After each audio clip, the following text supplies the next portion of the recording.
The True Believer by Eric Hoffer was written in 1951. People allow themselves to be swept away in large causes in order to be freed of responsibility for their lives and to escape the banality or misery of the present. A rising mass movement attracts and holds a following not by its doctrine and promises but by the refuge it offers from the anxieties and meaninglessness of an individual existence. Mass movements are usually accused of doping their followers with the hope of the future while cheating them of the enjoyment of the present. Yet, to the frustrated, the present is spoiled. Comforts and pleasures cannot make it whole. No real contents or comfort can ever rise in their minds but from hope.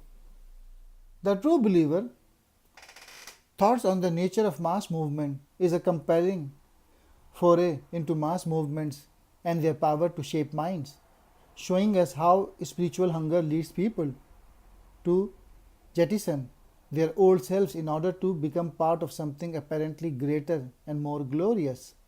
Virtually everything he wrote could be applied to the terrorists and suicide bombers of today. Although a half century old, the True Believer could therefore not more relevant. The same goes for Nazi revolution, the hammer and sickle and the swastika. Author observed are in a class with the cross. Faith is a holy cause, is to be a considerable extent a substitute for the lost faith in ourselves. Author wrote, yet this desire to lose a sense of individuality brings enormous self-esteem and feeling of worthiness. People join mass movement for a sense of belonging, a feeling so often lacking in an economically free and competitive society. They may simply be very bored.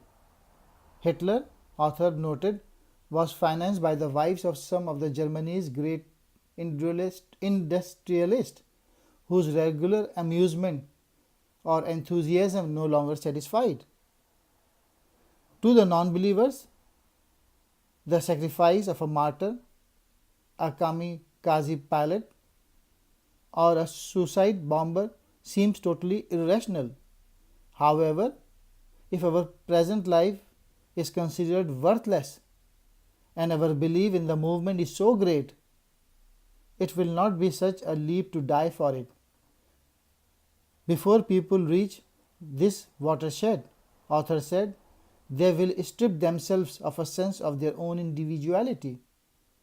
Absorbed fully into the collective body, they are no longer the person, friends and family once knew, but only the representative of people, a party, a tribe.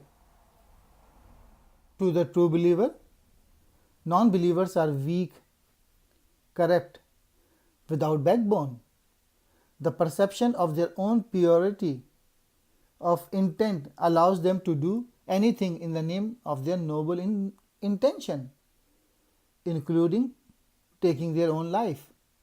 It is this close-mindedness, blindness even of the true believer that provide their power.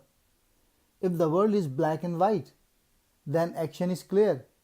It is only the open-minded who have to deal with the surprises.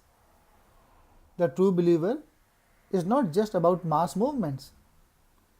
It is a work of philosophy with keen insight into human nature and contains almost no unnecessary words or sentences.